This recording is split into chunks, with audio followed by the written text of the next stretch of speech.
Bonjour à tous et bienvenue dans ce nouvel épisode de notre formation Ionic dans laquelle on va voir ensemble comment créer une application de shopping avec le framework Ionic bien sûr. Alors dans ce nouvel épisode, on va voir ensemble tout ce qu'il faut savoir sur Angular pour bien débuter avec Ionic. Angular, je vous rappelle, est un framework JavaScript qui va nous permettre de créer des applications web. Alors un framework, c'est juste un ensemble d'outils qui vont nous permettre, quand on les utilise ensemble, de créer plus rapidement une application ou un projet. On verra tout ça dans la pratique. Et je le rappelle, cet épisode est bien sûr optionnel pour ceux qui connaissent déjà Angular. Si vous le connaissez déjà, vous pouvez passer directement au prochain épisode.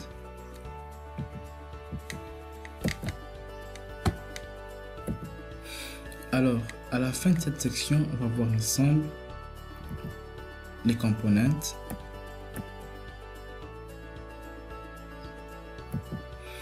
Alors, à la fin de cette section, vous apprendrez comment utiliser les components. On va voir dans ce cas comment créer un projet, comment structurer un projet et comment créer des components. Et aussi, vous apprendrez comment manipuler les données.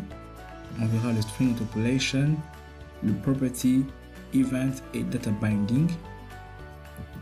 Vous verrez aussi les directives. Par exemple, on verra notamment ng-for, ng-if, ng-class, ng-style. On verra ça plus tard. Et aussi comment utiliser les pipes. On verra ensemble comment les mettre en place et comment les paramétrer. Et à la fin, on verra comment utiliser les dépendances et notamment comment les injecter dans nos classes.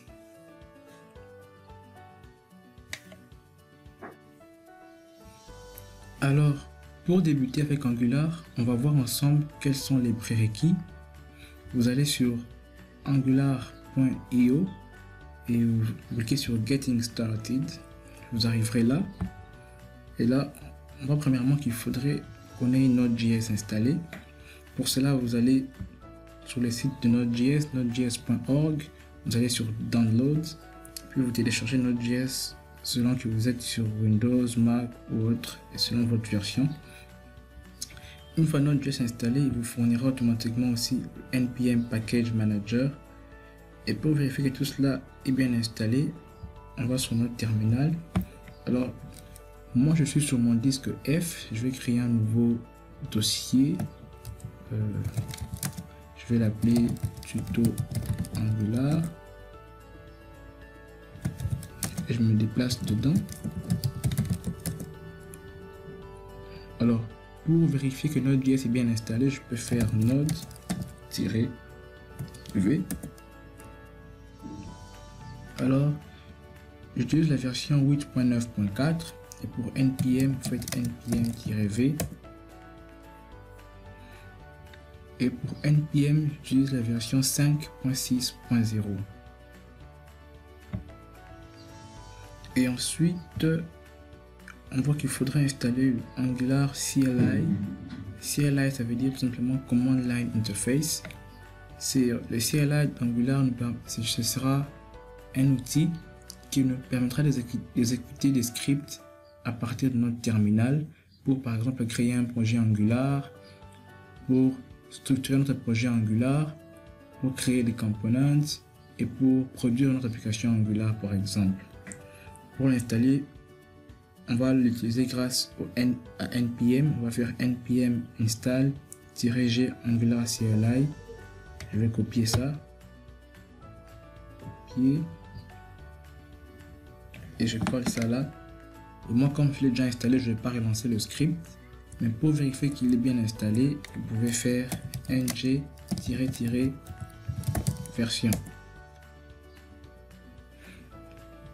Alors, on vient mettre que j'utilise Angular CLI 7.1.3, il est bien installé. Et d'autres packages qui sont aussi installés grâce à la commande que vous avez exécutée normalement. Donc, c'est grâce au CLI Angular qu'on peut utiliser le mot-clé ng sur notre terminal pour exécuter le script Angular. Alors, pour créer un nouveau projet Angular, une nouvelle application, on va taper ng espace new espace le nom de l'application que l'on souhaite créer. On va essayer tout ça. Je copie, je rentre sur mon terminal, je colle. Cette fois-ci, je change de nom. Je vais l'appeler par exemple tuto, tout simplement.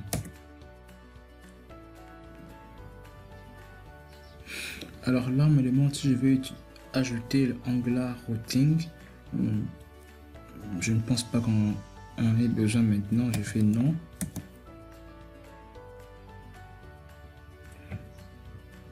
Et on me demande quel style de CSS je veux utiliser. Je préfère utiliser le SCSS.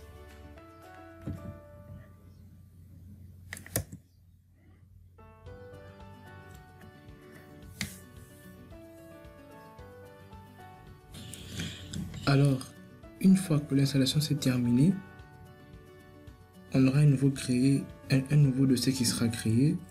Si je fais par exemple ls, vous voyez qu'on me dit qu'il y a un dossier tuto. Alors je me déplace dans ce dossier, c'est là que se trouve notre application. Je fais cd tuto et barre. Et pour lancer l'application, je fais cette fois ng serve. C'est pour lancer notre application sur un serveur local. On attend que ça termine.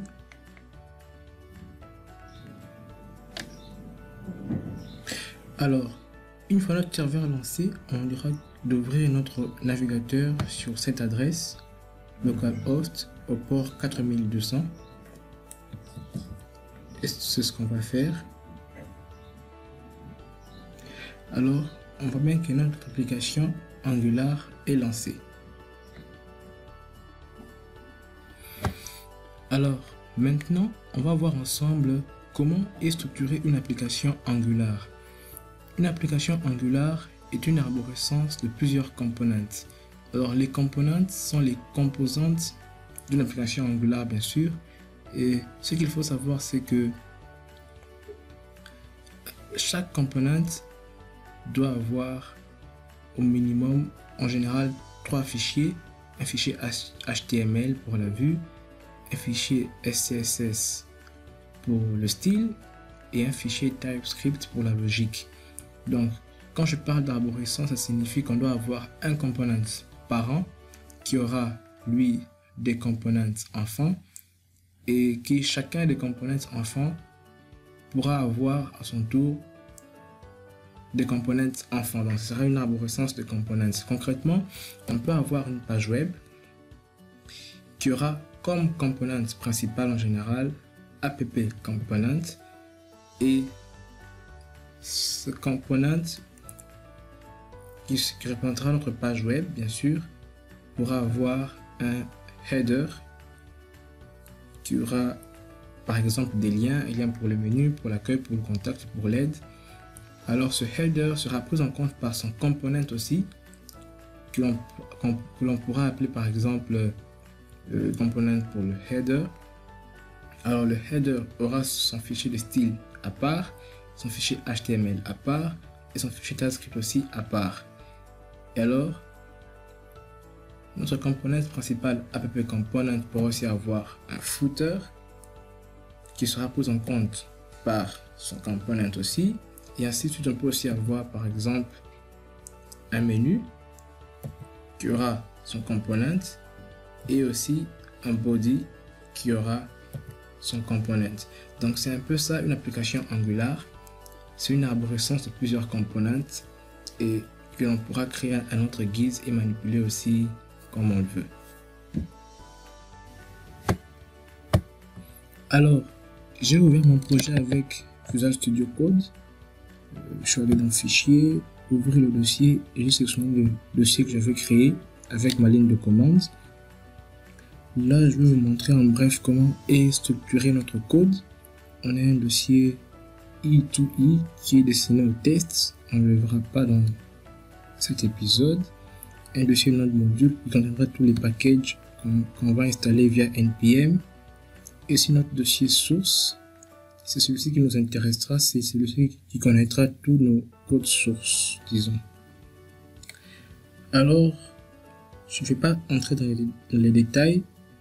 Je vois d'abord qu'il y a un index.html ici. Et je vous dis déjà que c'est ce fichier qui est chargé imprimé dans l'application. C'est grâce à ce fichier qu'on a ce qu'on a dans la page web de notre browser. Mais vous vous direz, comment pour si peu de code, on obtient toute cette page web avec cette image et ces liens. Pourtant, je n'avais vu nulle part des balises URL contenant des LI, etc. Et bien, c'est très simple. C'est grâce aux components qu'on a vu plus tôt. On a juste injecté ce component dans notre balise body. Et pour pouvoir comprendre cela, on va se rendre dans notre dossier app qui comprendra notre app component, notre component principal. Voilà son HTML, son CSS et son TypeScript. Alors, étudions un peu la logique, le app-component.ts. Alors, on utilise notre décorateur. Ce sont les notions de TypeScript, un décorateur. Le décorateur component dit ceci. Comme sélecteur, je veux que tu utilises app-root. Ça signifie que chaque fois qu'on utilisera la balise app-root, on dit à Angular d'injecter une page HTML et d'utiliser un certain style CSS, et ensuite la logique sera prise en compte par cette classe, disons, mais par tout ce fichier TypeScript.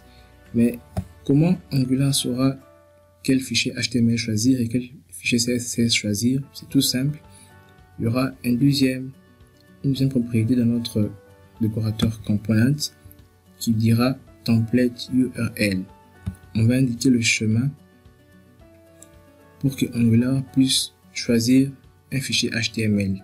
Là, on lui dit, prends-moi le fichier app-component.html et injecte-moi ça dans la page.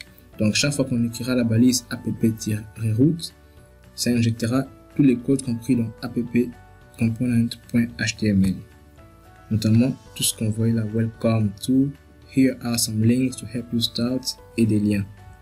On vérifie. Welcome to tuto. Here are some links to help you to start, et les liens qui sont là. On voit un peu comment ça fonctionne. Et pour la feuille de style, on le dira, pour mon style, je veux qu'il soit pris en compte par ce fichier-ci, app.component.css. On pourra en avoir même plusieurs. Si on veut, c'est un tableau de feuilles de style. Mais là, on n'en a qu'un seul par défaut. Et la logique sera prise en compte par ce fichier TypeScript. C'est un peu ça comment sera structuré notre code. En bref, on n'est pas peur de tourner trop de détails. Une chose à rappeler, ce sélecteur app-root ne doit en aucun cas correspondre à une balise HTML. Par exemple, si vous vous dites, moi, au lieu de l'appeler app-root, je vais l'appeler div, ça ne marchera pas. Parce que div, c'est une balise HTML, ou encore span, ça ne marchera pas. Mais par exemple, vous pouvez l'appeler Julien, ça marcherait complètement bien. Je peux même vous le prouver. Dans mon index, au lieu d'appeler app-root, je vais appeler la balise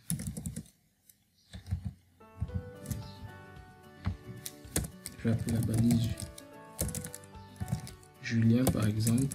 Ça fonctionne pas.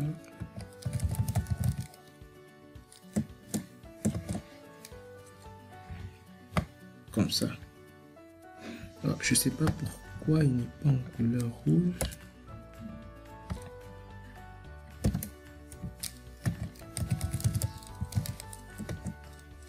Bon, j'espère que ça va fonctionner. Je sauvegarde et Angular va lui-même mettre à jour ma page web. Ça s'appelle, je crois, le hot reload, si je ne me trompe pas.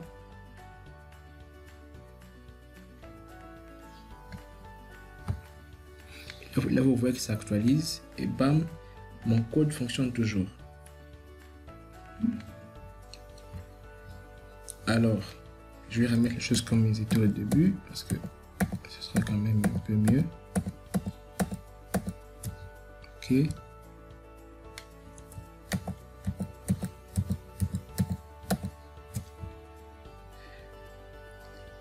Parlons un peu plus de ce fichier appcomponent.spec. C'est un fichier qui sera utilisé pour les tests, qui n'est pas le sujet de notre vidéo aujourd'hui, donc on ne l'utilisera pas. Notre fichier appmodule.ts, c'est un peu le cœur de notre application. C'est là qu'on va ajouter nos nouveaux components qu'on pourra créer. On va le voir étape par étape. Pour l'instant, voyons cette propriété déclaration de notre décorateur ngModule. Alors, cette propriété déclaration contiendra une liste de nos components. Donc, c'est un tableau qui donnera toutes nos components. Par exemple, je peux avoir le component, je n'arrive pas à écrire mon propre nom, Julien component. Je peux avoir un component, par exemple, marque component, etc. Et il faudra bien sûr, comme on l'a fait ici, indiquer où se trouve notre component. Donc, il faudra qu'on puisse l'importer. On va faire par exemple import Julien component et on met le schéma relatif où il se trouvera, où se trouve le fichier. Mais tout ça c'est fait de façon vraiment manuelle. Angular nous permet de faire ça de façon vraiment assez automatique, je peux le dire, grâce au CLI qu'on a vu plus tôt. Donc, on va maintenant pouvoir créer notre propre component en rentrant dans notre terminal. Je peux couper la connexion au serveur avec CTRL-C.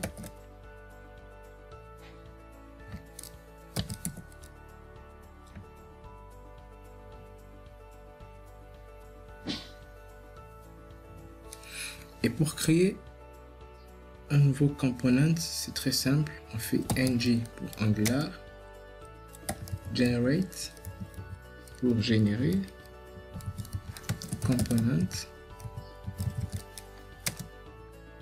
et je mets le nom de mon component. Je vais l'appeler par exemple Julien. Ok, je l'ai bien écrit.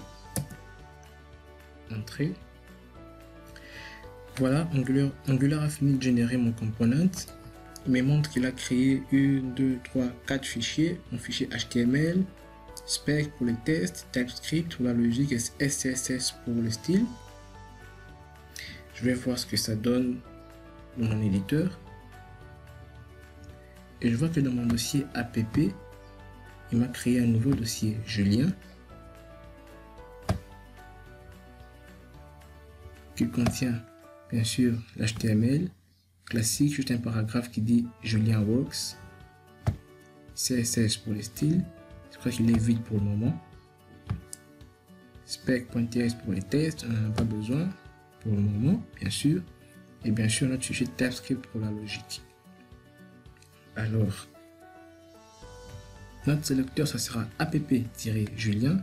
Par défaut, quand vous créez une classe, ça sera, quand vous créez un component, Angular mettra le sélecteur par défaut app-le nom du component que vous donnerez. Et le template URL, soit et les styles URLs, on a vu ce que ça signifie. On a notre classe.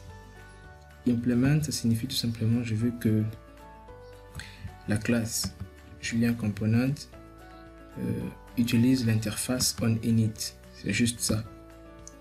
Si par exemple je supprime cette méthode onInit, il me dira qu'il y a une erreur. La classe Julien implémente de manière incorrecte l'interface onInit. Ça signifie que j'oblige ma classe, quand je mets ce mot implement, je l'oblige à implémenter l'interface onInit. L'interface onInit, je crois qu'elle contient juste cette méthode ng onInit. On pourra voir ça en détail peut-être plus prochainement.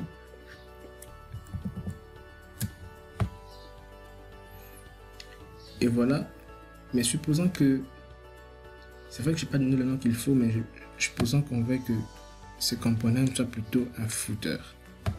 J'aimerais qu'il affiche par exemple, voici le footer de mon application. Je mets copyright, bla bla bla. Juste ça. Je veux qu'il s'affiche où? Je veux qu'il s'affiche dans app component et au bas de la page. On a notre div qui se ferme là, notre liste de titres. Voilà. Juste en dessous, je vais charger mon app-julien de la sorte. J'enregistre. Et en passant ici dans l'application, c'est écrit Welcome to Title. À quoi correspond ce title? J'ai oublié de vous montrer. Ben, c'est juste là. Dans notre classe, on déclare une propriété title qui est égale à tuto. C'est pour ça qu'on voit là Welcome to tuto. Si je change par exemple à tuto à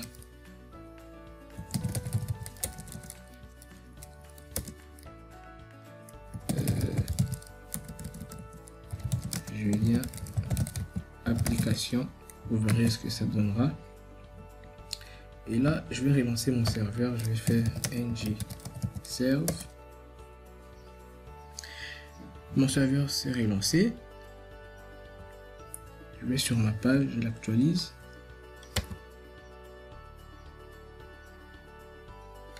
Et vous voyez là, ce n'est plus tuto, maintenant c'est Julien application. Et le footer est bien en place. Voici le footer de mon application. Et bien voilà, vous avez une idée de comment commencer avec Angular. On a vu comment manipuler les components, comment structurer notre application Angular. Je crois que dans la suite, on va voir comment manipuler les données. On va voir le string interpolation, le data binding, event binding, etc. Alors, Angular va nous permettre de manipuler et de gérer le DOM de façon dynamique. Cette forme de gestion s'appelle le data binding. Le data binding est une forme de communication entre notre code TypeScript et notre code HTML, ou encore la vue. Cette communication est divisée en deux directions qui sont unidirectionnelles. Donc, par exemple, pour passer des données de notre code TypeScript vers notre code HTML, on va utiliser les méthodes qu'on appelle le string interpolation, l'interpolation, et le property binding, ou la liaison par propriété. Et pour passer des données de notre DOM ou le code HTML vers notre code TypeScript, on va utiliser la méthode event binding. Donc, le string interpolation et le property binding, comme vous l'avez compris, c'est pour passer des données du code TypeScript vers le code HTML.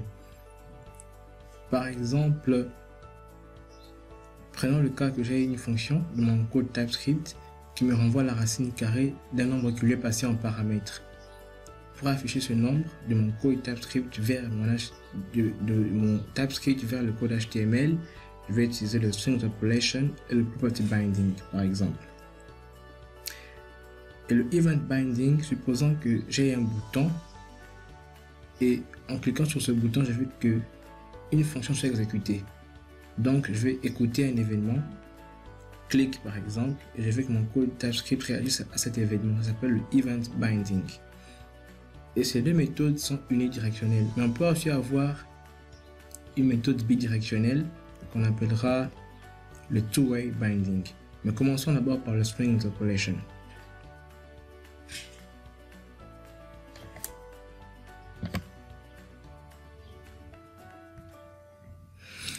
Alors, de retour dans mon code, je vais mettre un peu d'ordre.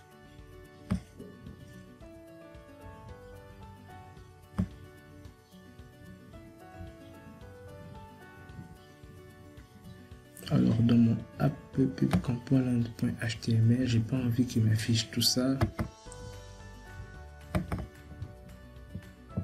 Je vais dire affiche-moi juste un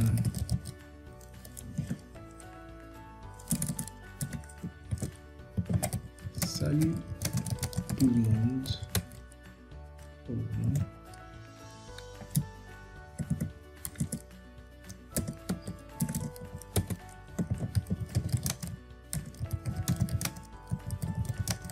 Salut tout le monde. Alors, comment fonctionne l'interpolation? Dans le component que j'ai créé, copyright, bla bla bla bla, supposons que je veux plus que ce soit le footer. Bon, au-dessus du paragraphe, supposons que je vais afficher le résultat de 5 plus 10, ce qui nous fait 15. Sur mon paragraphe, je dis le résultat de 5 plus 10 et là je vais utiliser string interpolation, l'interpolation, et ça se passe comment? Je mets les doubles accolades et là je passe mon expression. Je peux mettre quoi que ce soit que je veux, de logique bien sûr.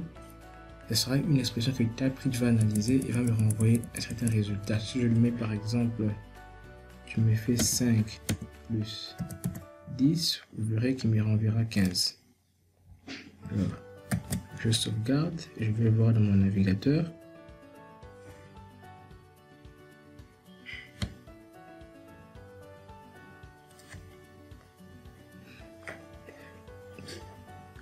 Bam, il me montre bien les résultats de 5 plus 10 et 15. Voilà. Alors, supposons que je veux que ce soit une variable, par exemple, que je vais appeler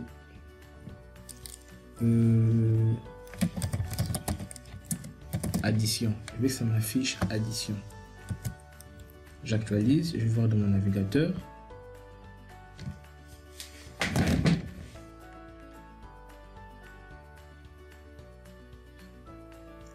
Et là, il ne m'affiche rien. Le résultat de 5 plus 10 et il n'y a rien. Je vais essayer d'ouvrir la console pour voir ce qui se passe.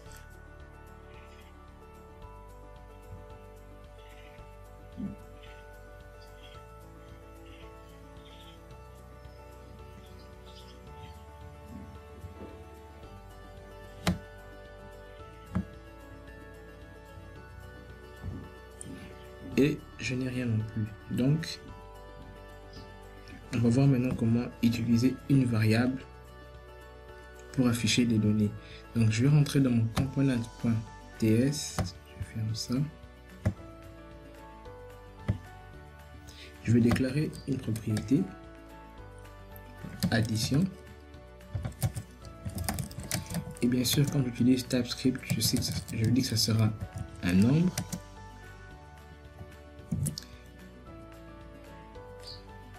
Et je veux que ce nombre soit égal par défaut à 15. Et là, j'actualise, ça va passer parce que maintenant, addition sera reconnu par notre HTML, code HTML, et il va m'afficher le contenu exact.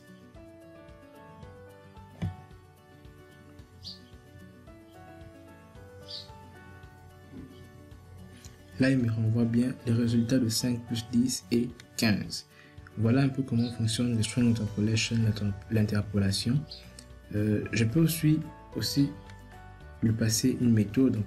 Une méthode, je peux dire par exemple le résultat de ce sera une variable aussi de x. Pardon. Le résultat de x multiplié par y et là je dis affiche-moi multiplication qui sera une méthode. Cette méthode va me retourner quelque chose, ça c'est une expression. Pardon, alors Angular va analyser tout cela et me renvoyer ce dont j'ai besoin. Multiplication, je crois que j'ai bien écrit. Je vais définir toutes ces variables dans mon component. Alors, je veux que x soit un nombre. Je lui mets aucune valeur par défaut. Et y aussi soit un nombre. Je vais créer une propriété multiplication.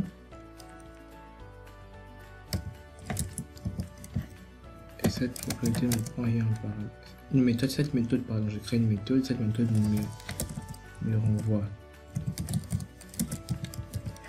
un nombre. Et je veux que cette méthode me retourne 10.x multiplié par 10.y. Alors, j'actualise. Il y aura une erreur parce que je n'ai pas défini ni x ni y. Alors c'est undefined, multiplié par undefined, ça ne marchera pas. Je peux initialiser ça peut-être dans ma méthode aussi. Donc là pour l'exemple, je vais faire ça au tout début. Peut-être dans mon constructeur pour montrer un peu comment on peut faire. 10.x égale à 7.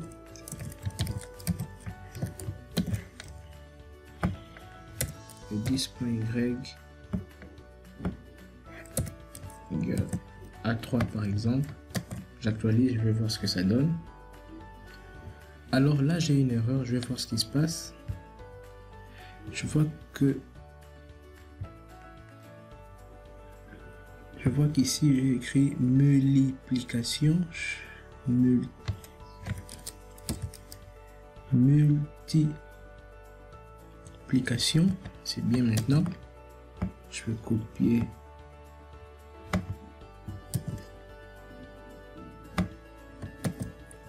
Là, je crois que ça va marcher maintenant. Je rentre dans mon code. Et ça m'affiche bien le résultat de 7 x 3 et 21. Donc voilà un peu pour la string interpolation. Il nous sert en quelque sorte à afficher ou écrire le texte de notre code HTML. Et parlant maintenant du property binding ou la liaison par propriété, ça nous permettra juste de manipuler les propriétés d'éléments HTML dynamiquement. Supposons que j'ai un bouton juste en dessous, on connaît tous la propriété disabled, qui signifie que le bouton doit être désactivé. Si je mets ceci, le bouton sera désactivé par défaut. Je mets par exemple mon super bouton. Ah non, pardon, encore une petite erreur. Je crois que c'est disabled comme ça. Je sauvegarde, je rentre dans mon code. Et voilà, par défaut, mon bouton est désactivé. Supposons que je simule une sorte d'authentification et je veux que ce bouton ne soit actif que pour les utilisateurs qui sont connectés. Je vais simuler ça en déclarant une nouvelle propriété dans mon component, ma classe. Je dis par exemple is logged in, qui sera un booléen.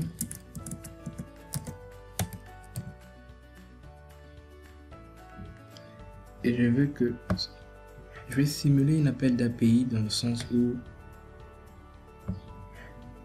je vais créer une méthode login. Et ce login fera quoi? Après juste 4 secondes, l'utilisateur sera connecté. Donc pour ça on va utiliser setTimeout. J'ai une forme d'autocomplétion avec mon IDE, ne vous inquiétez pas. Je veux que ça change après 4 secondes et je veux qu'il me fasse quoi? Je veux qu'il me fasse this.isLog. Ah, encore une erreur, je comprends pas, je commets beaucoup d'erreurs, excusez-moi. Encore une autre. Is logged in soit égal à true. Donc par défaut, ce sera égal à false. Et puis je veux qu'il m'affiche genre une alerte qui dira vous êtes maintenant connecté. Et comment utiliser le property binding? Je lui dirais par exemple, donc vous prenez la propriété en question, je vais commenter ça, le nom de la propriété et vous l'entourez de crochets. Ça dira à Angular que cette propriété sera chargée dynamiquement. Donc pour notre cas, qu'est-ce qu'on peut faire? On va sur Disabled, on lui met les crochets et je veux que cette expression soit disabled, que ce bouton soit disabled si l'expression qui sera entre ces, comment ça s'appelle encore, les guillemets ou les, je sais plus comment ça s'appelle, si cette expression qui sera là est vérifiée. Dans le cas précis, je veux que ce bouton soit désactivé si is logged in me renvoie faux. C'est pour cela que j'ai mis le point d'exclamation. Donc si is logged in est faux, alors le bouton sera désactivé. Si is logged in est vrai, il sera activé. J'espère que c'est assez simple. On va maintenant voir. Mais avant tout, il va falloir que j'appelle ma méthode dans le constructeur parce qu'on n'a pas encore vu le event binding. Alors cette méthode logged in sera appelée dans mon constructeur ici. Je vais faire this login. Comme ça, après 4 secondes, on sera automatiquement connecté. On va maintenant voir comment ça va se passer. J'espère que tout est bon.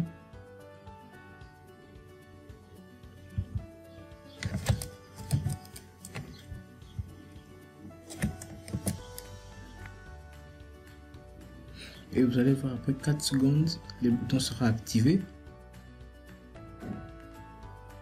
Voilà, mon bouton est maintenant actif. Donc, c'est un peu comme ça que fonctionne le property binding. On va lier les propriétés dynamiquement à une variable et ainsi de suite. Voilà maintenant comment on pourrait faire ça avec le event binding. Le event binding, comme je vous l'ai expliqué, c'est transférer des données de la vue vers le code TypeScript. Cette fois-ci, au lieu d'appeler la méthode de mon constructeur, je vais créer un bouton qui dira tout simplement connexion. Et à chaque fois qu'on clique sur ce bouton, je veux qu'on appelle la méthode login. Donc comment je peux lier le clic de ce bouton à cette méthode login? C'est très simple. On va utiliser le event binding. On met les deux parenthèses. On met les parenthèses et là on met le nom de l'événement. Clic. Bien sûr, il y a les double clics et toute une liste d'événements. Si vous voulez avoir la liste, dites-le moi en commentaire, je pourrais vous le mettre. Il y a beaucoup d'événements qu'on peut mettre, qui sont déjà prédéfinis. Je mets clic égale. Et là, je veux qu'en cliquant, qu'il m'appelle une méthode. La méthode, c'est login. Login. Il ira me chercher dans mon julien.component.ts la méthode login et il va l'appeler. Et on va voir maintenant comment ça va fonctionner. Alors ça s'est actualisé et je vais cliquer maintenant là.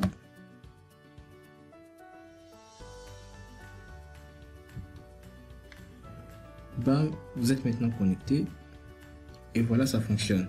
Donc en bref, c'est ça, event binding. Il y a beaucoup d'événements qu'on peut lier comme ça. N'hésitez pas à m'écrire en commentaire si vous voulez la liste complète. Je me ferai un plaisir de vous la donner.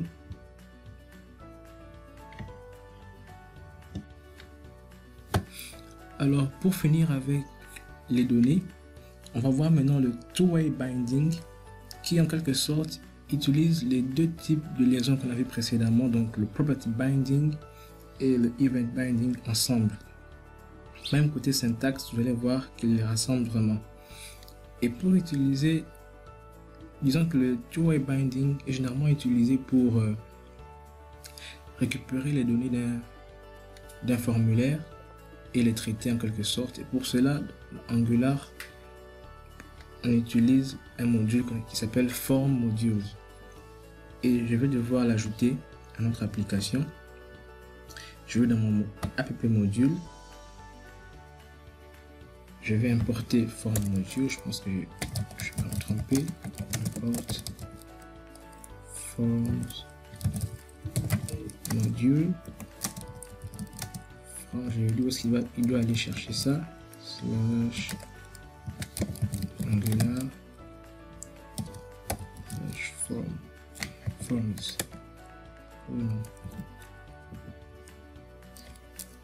Je crois que c'est ça. Pourquoi il y a une erreur ici? Forms module est déclaré, mais sa valeur n'est jamais lue. Alors, une fois qu'on l'a importé, on va devoir l'ajouter à notre tableau d'import qui est là. On a déjà vu le tableau de déclaration qui contient tous nos components. Alors le tableau d'import, lui, contiendra tous les modules qu'on veut utiliser dans notre application. On a le browser module qui est ajouté par défaut. Et là maintenant, on ajoute le forms module. Je pense que je ne me trompe pas.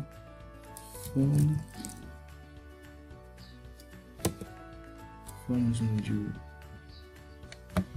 Je l'avais mal écrit ici. Ok. Forms module. Alors. Maintenant, je veux, disons, que mon bouton ici m'affiche connexion en tant que Julien.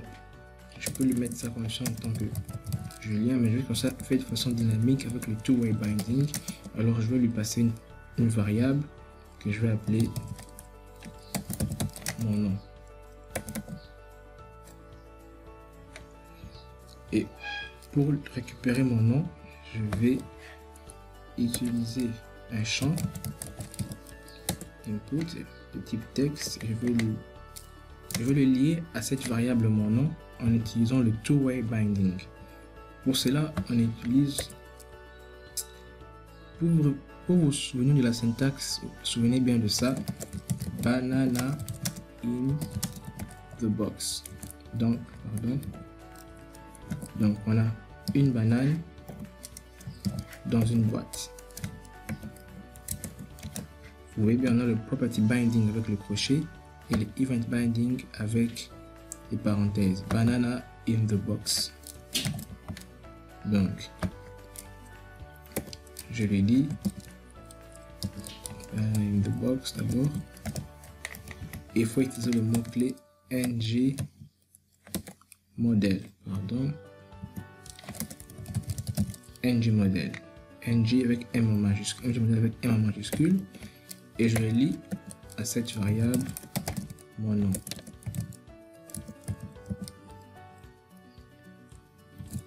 Voilà, c'est tout.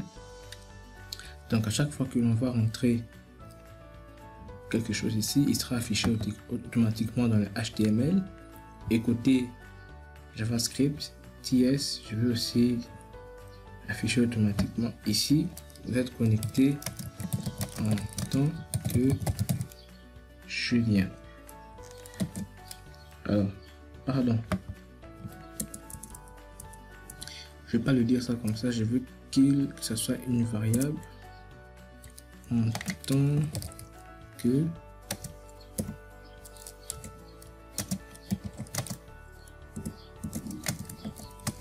plus je lui mets 10 points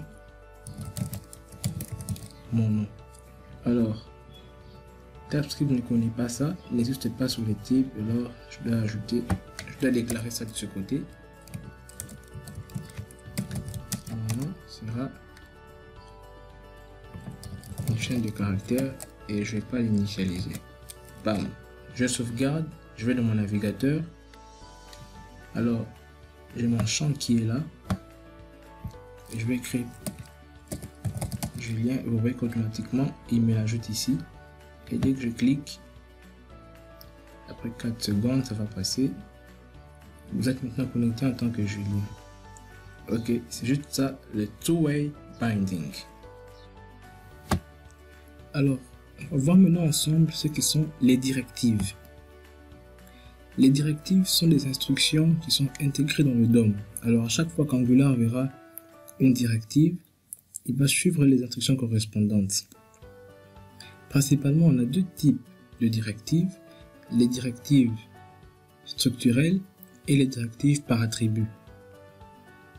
Alors, commençons par les directives structurelles. Il y en a beaucoup.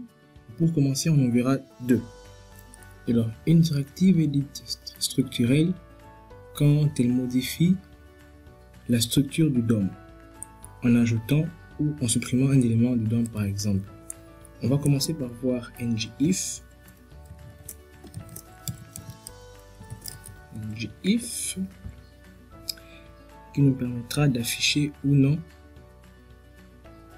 sur certaines conditions des éléments.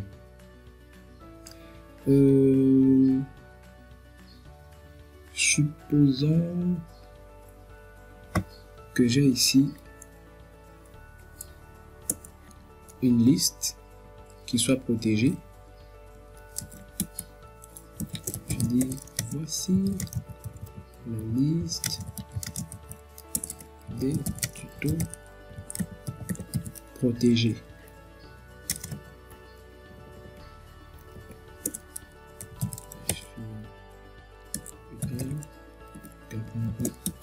Liste.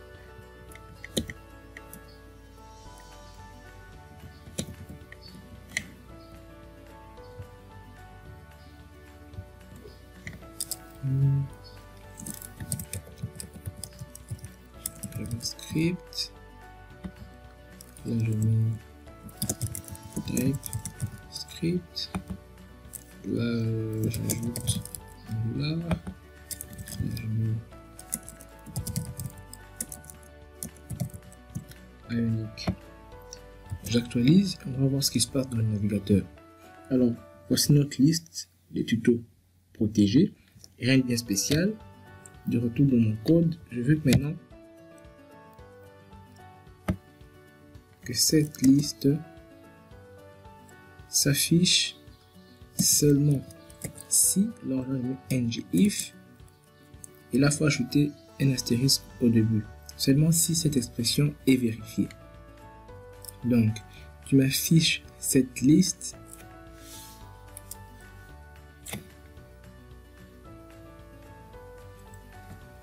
seulement si l'utilisateur est connecté.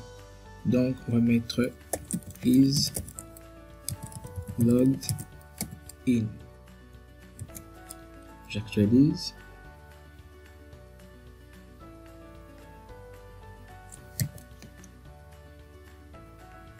Et si ce n'est pas le cas, on fait else. Dans ce cas, tu m'affiches un template. Et ce template, je veux l'appeler not connected. C'est un template variable. Pour utiliser son nom, je fais ng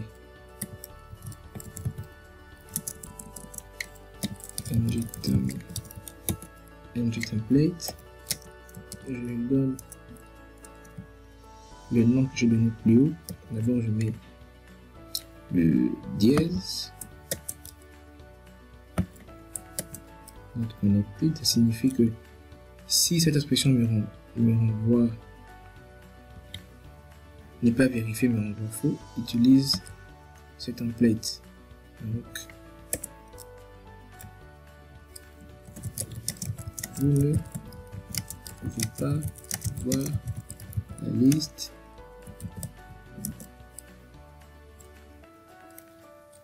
je mets ça, pardon,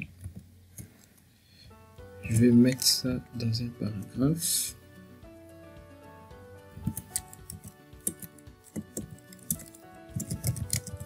Vous devez être connecté pour voir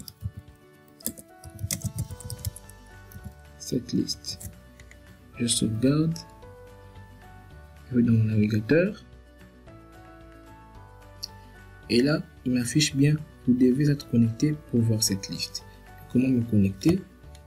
J'entre un nom, marque, bam. Après 4 secondes, bien sûr. Ok. Et là, il m'affiche la liste. Vous voyez qu'il affiche la liste seulement sur certaines conditions que bien sûr on a définies nous-mêmes. C'est juste un exemple basique. On ne va pas traîner là-dessus. Et on a aussi une autre directive structurelle qui est ng for, qui nous permet de parcourir un tableau et d'itérer les éléments de ce tableau. ng for. Donc ici, j'ai une liste que j'ai définie manuellement. Supposons que je vais en définir une maintenant de façon programmatique, dynamique, disons. Je vais définir un tableau ici. Je vais l'appeler MyList, qui sera un tableau de chaîne de caractères. Je vais initialiser dans mon constructeur. This.MyList sera égal à quoi?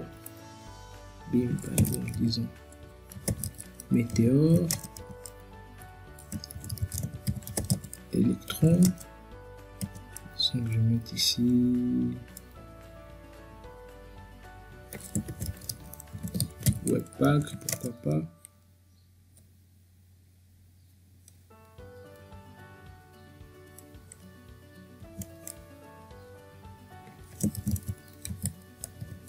React JS et RxJS ici. Donc j'ai défini mon tableau et je vais pouvoir parcourir les éléments de ce tableau grâce à ma directive ng for. On va voir comment cela va se passer. Cette fois-ci, je vais lui dire créer un paragraphe. Voici les autres tutos.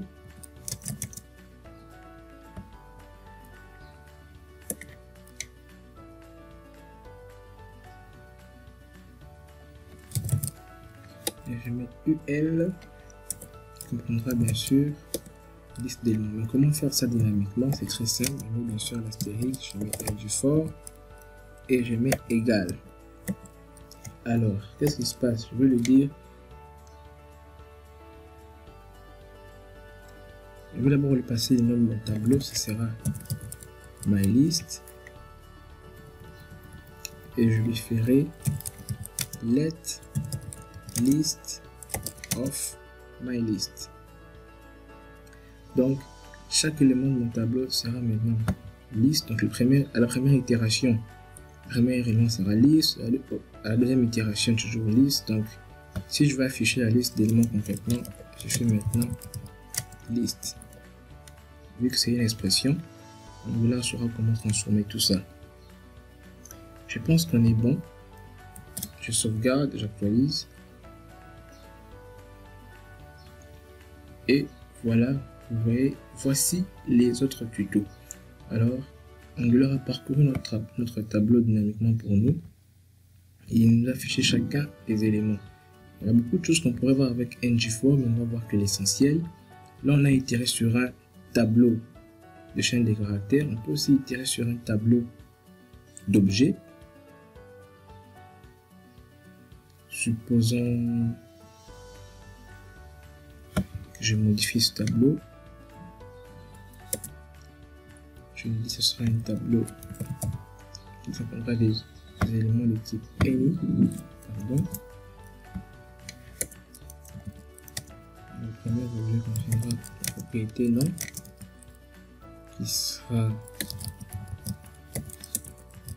météore.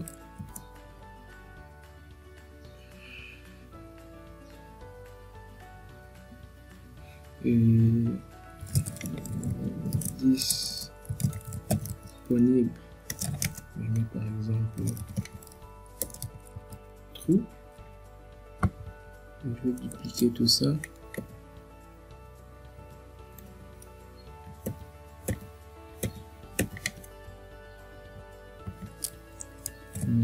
virgule ici, une virgule ici, une virgule ici, et une virgule là.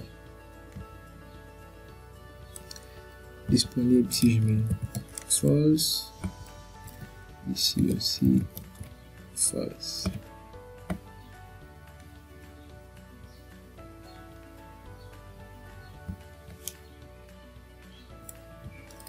Alors, qu'est-ce qui va se passer maintenant? Si je laisse mon code HTML comme ça, vous allez voir ce qui va m'afficher. Je vais dans mon navigateur.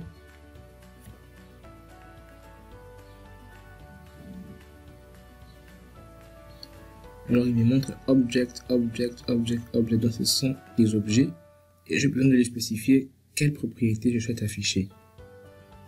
Alors, je vais dire ceci.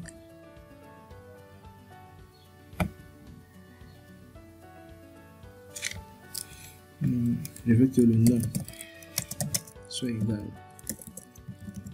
Donc, chaque élément maintenant sera accessible via le mot-clé liste, via ce nom liste. Donc, je ferai liste.nom. Je peux mettre par exemple tiret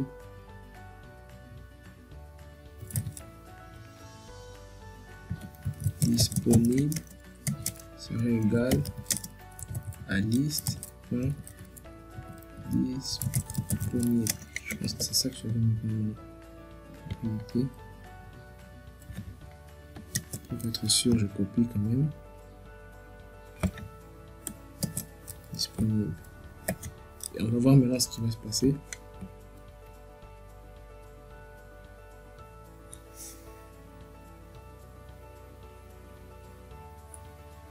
Et voilà, il m'affiche bien le nom ainsi que la disponibilité du coup.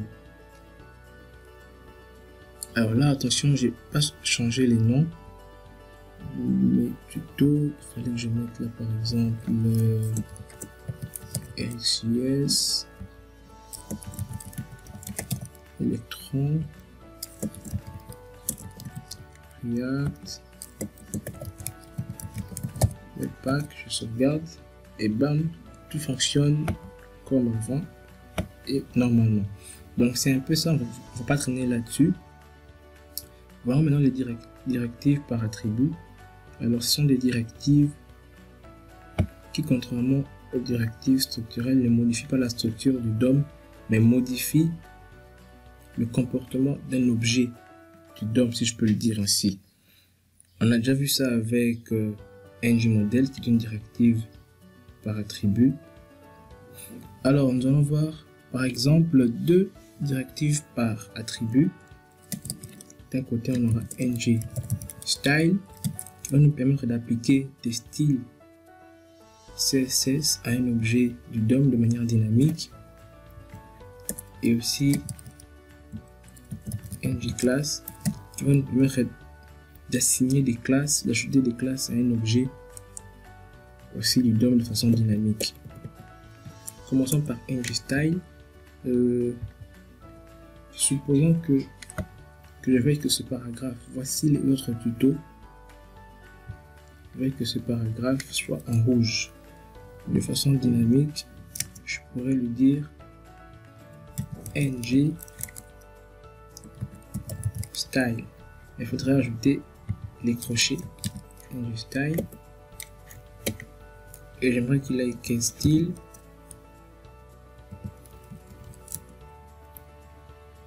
On met les deux points. J'oublie toujours comment ça s'appelle, ça je sais pas, vous m'excuserez. Là on met la collade et je mets le nom du style que je veux.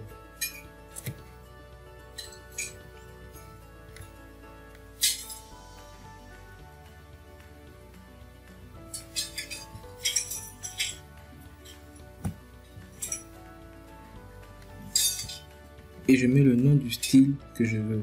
Je veux par exemple que la couleur soit égale à ce que me retourne cette fonction getStatus. Comme ça. Alors que me retourne cette fonction, je vais la créer. On va voir cette méthode, qu'est-ce qu'elle va faire.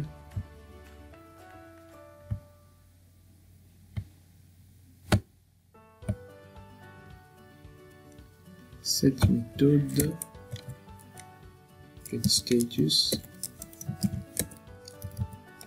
on va faire if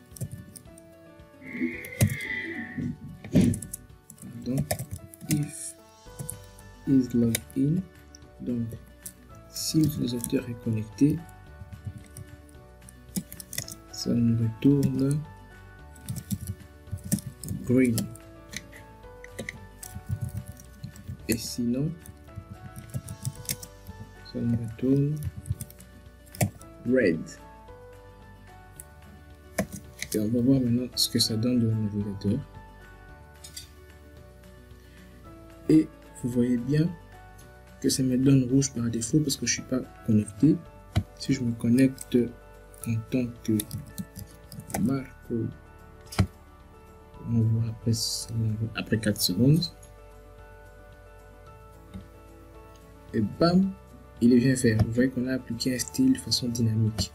Bon, on peut faire encore beaucoup d'autres choses avec ça, mais restons sur des choses simples d'abord. Voyons maintenant pour les classes, comment appliquer des classes. Je vais commenter ça. Avant de commenter, je merde. Status, pardon. Voilà. Je commente ça et je vais essayer d'avoir le même résultat, mais cette fois avec la directive ng class. Alors comment ça fonctionne? S'il y a une formule qu'on peut employer, elle serait la suivante. Je fais ng class, je mets égal. Alors ici je mets le nom de la classe que je souhaite utiliser. Point, je veux de la condition à vérifier. Et là je fais. Et si on a plusieurs, qu'est-ce que je fais? Comme c'est un objet, en fait, si vous remarquez bien, je mets une virgule, le nom de la classe que je veux, je veux de la condition à vérifier et ainsi de suite. Et cette classe doit être entre des apostrophes comme ça. Donc en bref, c'est ça la formule. Je vais essayer d'appliquer ça. Je fais que ce paragraphe est la classe color red. Si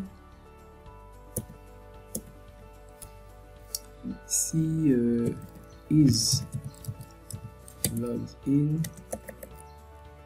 est égal à false.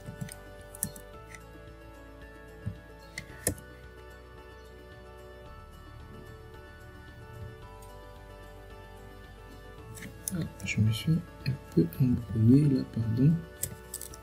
Faut que je ferme ça, ok. Est égal à false. Et je veux que ça ait la classe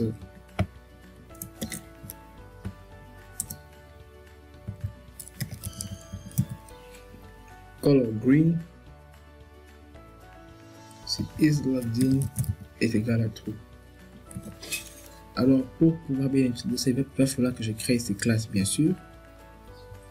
Je vais dans mon fichier SCSS, je vais créer la classe color-red qui me fera juste un color red.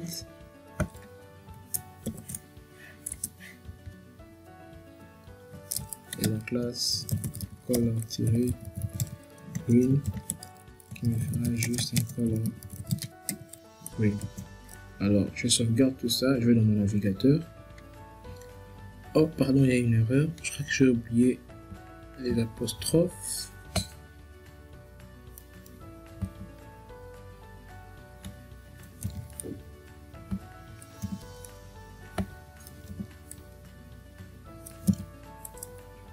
Comme ça devrait fonctionner. J'ai aussi oublié la virgule ici, il faut que je la supprime. Et voilà. vous voyez que par défaut, si je suis pas connecté, c'est en rouge. Et si je me connecte,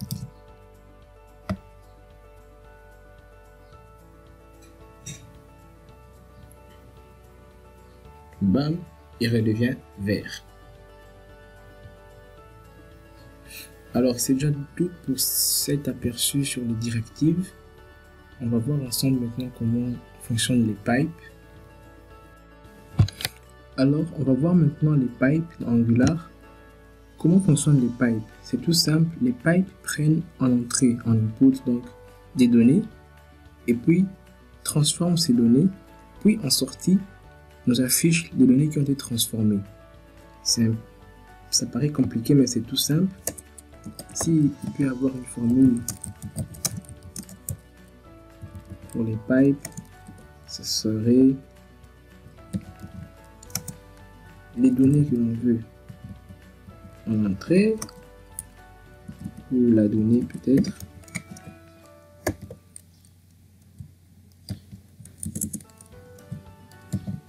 Puis je mets ce symbole qui s'appelle pipe si je ne me trompe pas. Et puis là, je peux lui passer mon pipe. C'est tout simple. Alors, il peut avoir plusieurs pipes. Ça, c'est le cas où il y a un seul. Il peut aussi avoir un cas où on en a plusieurs.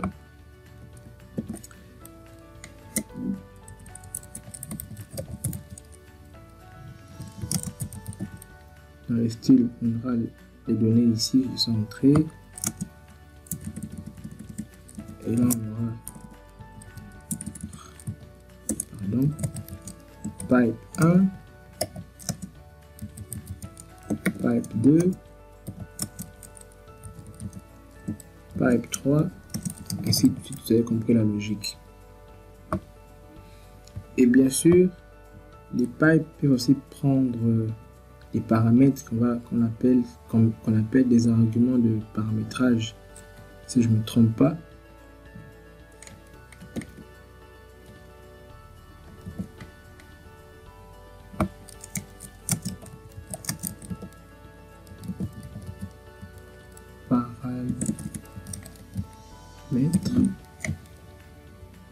Supposons que le pipe 1 a un seul paramètre, on appellera x.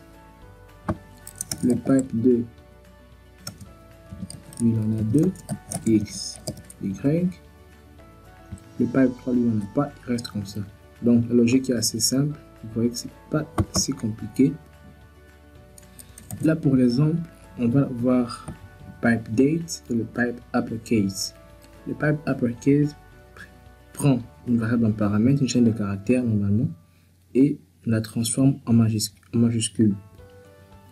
Supposons que cette liste de noms est en minuscule, d'ailleurs c'est en minuscule, à part la première lettre, on peut vérifier.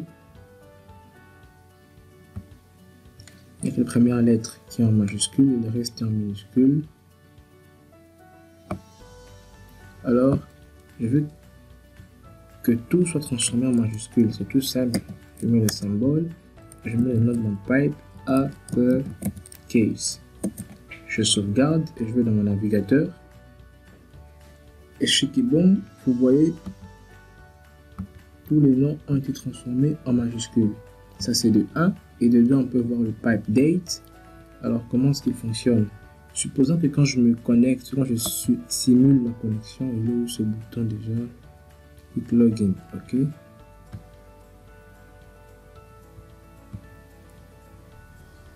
Je vais aussi afficher genre à quel moment il s'est connecté, à quel moment l'utilisateur s'est connecté. Pour ça, je vais créer une nouvelle propriété que je vais appeler connected at. Je crois qu'il sera de type date si je ne me trompe pas.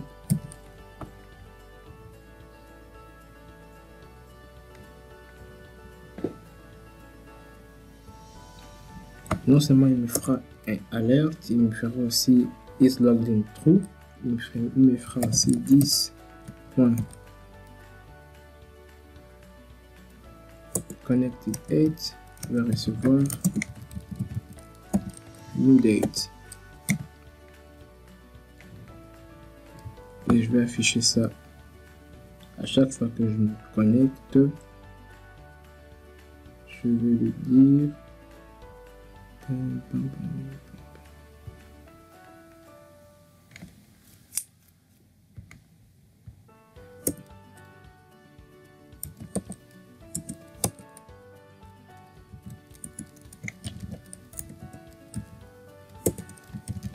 le dire.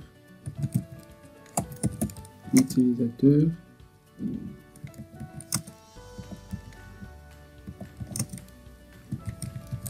C'est connecté à, et là j'affiche ma variable date. C'est quoi déjà? Connected 8. Je sauvegarde tout ça, je vais dans mon browser. Maintenant je vais simuler ma connexion. Je l'ai dit, Julien, allez, me connecter en tant que Julien.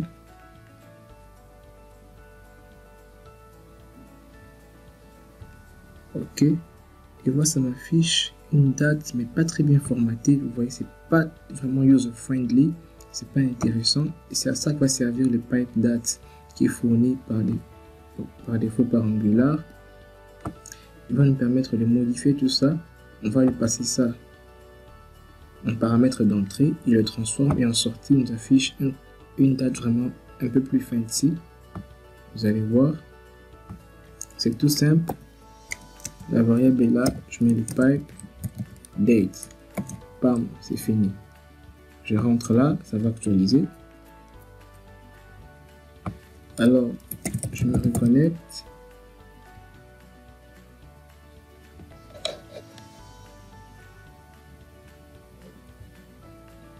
Et voilà, ça m'affiche bien la date d'aujourd'hui, décembre 18, 2018.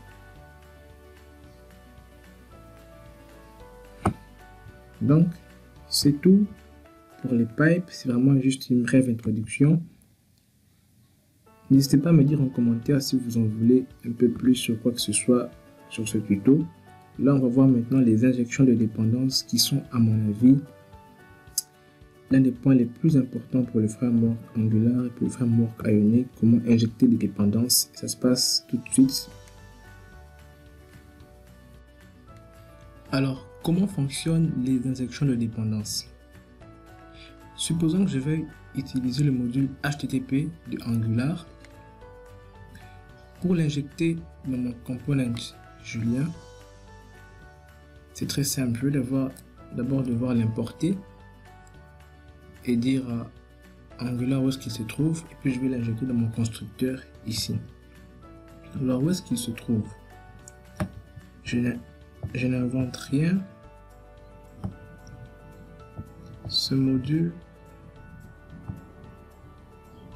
il se trouve, attendez,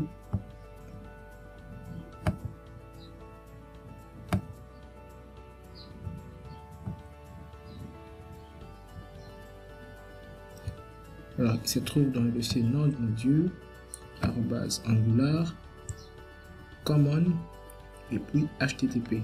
Donc c'est là qu'il se trouve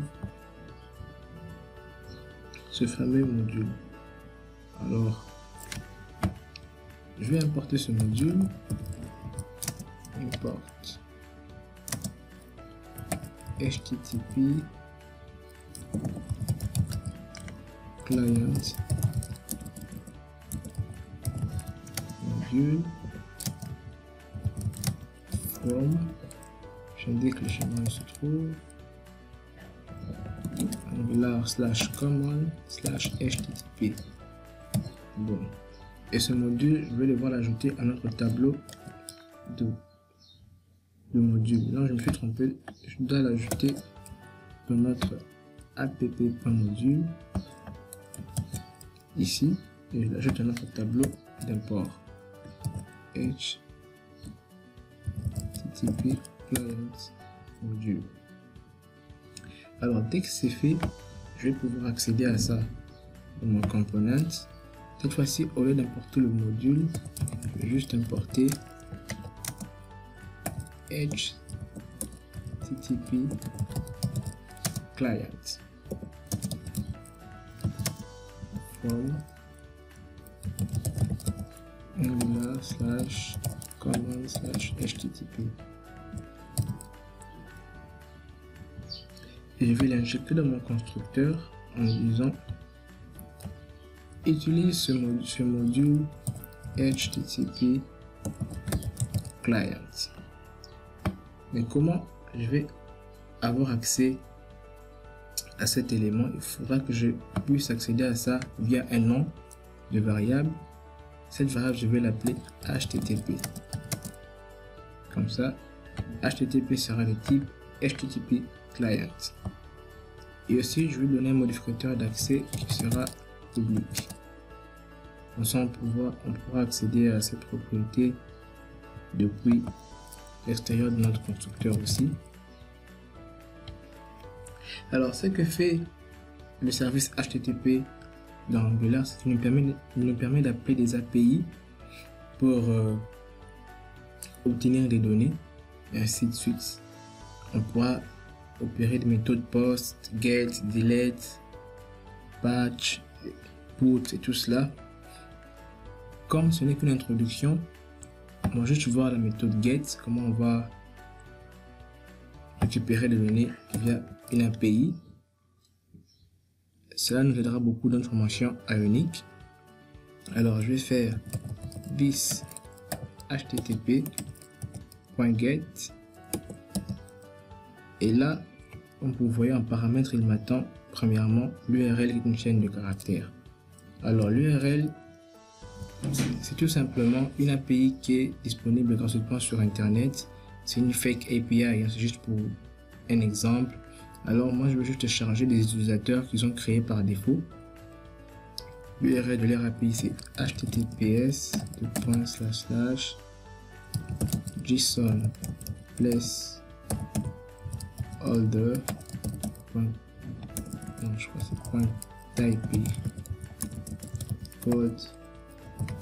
code.users.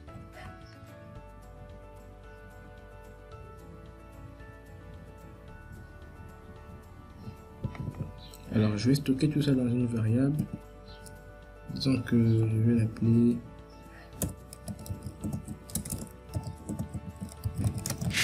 code qui sera de type any.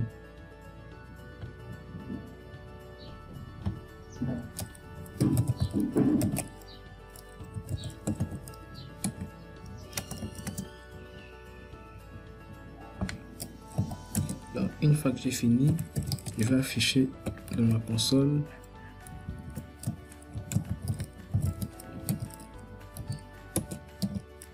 le contenu de mon appel.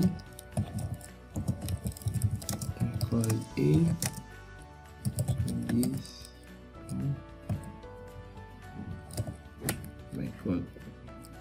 alors je sauvegarde, puis je vais dans mon navigateur.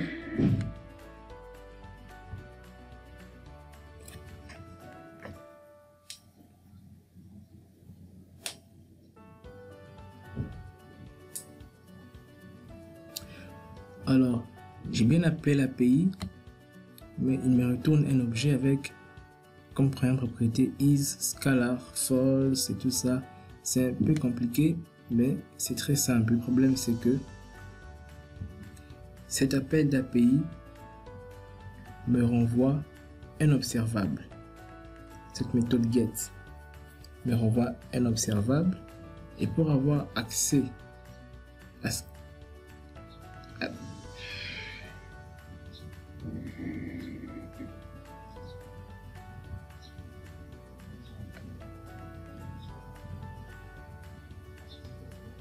cet appel d'API me renvoie un observable, et pour avoir accès à cet observable, je vais devoir souscrire à cela. C'est tout simple, je vais faire point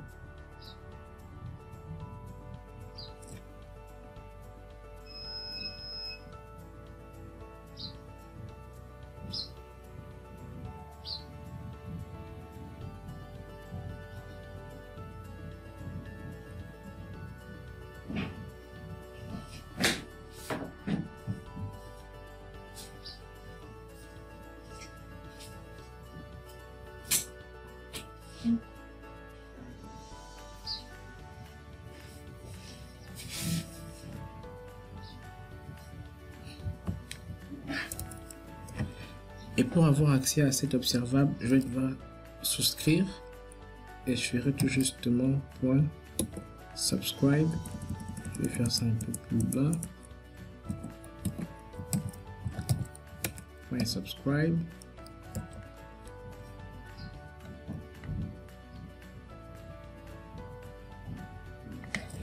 Je peux même supprimer cette propriété mycall, j'en ai plus besoin, c'était juste pour l'exemple.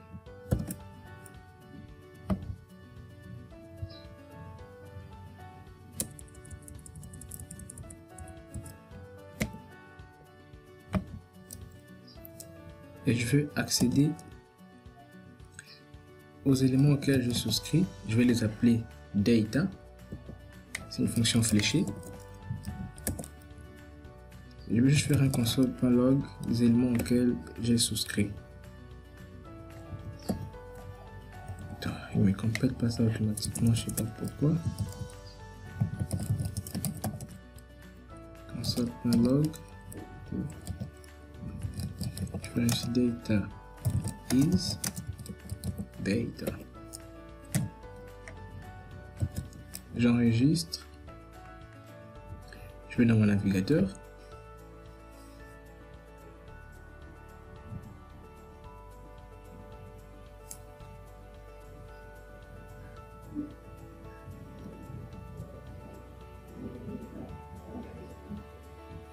Il me montre bien le contenu de data.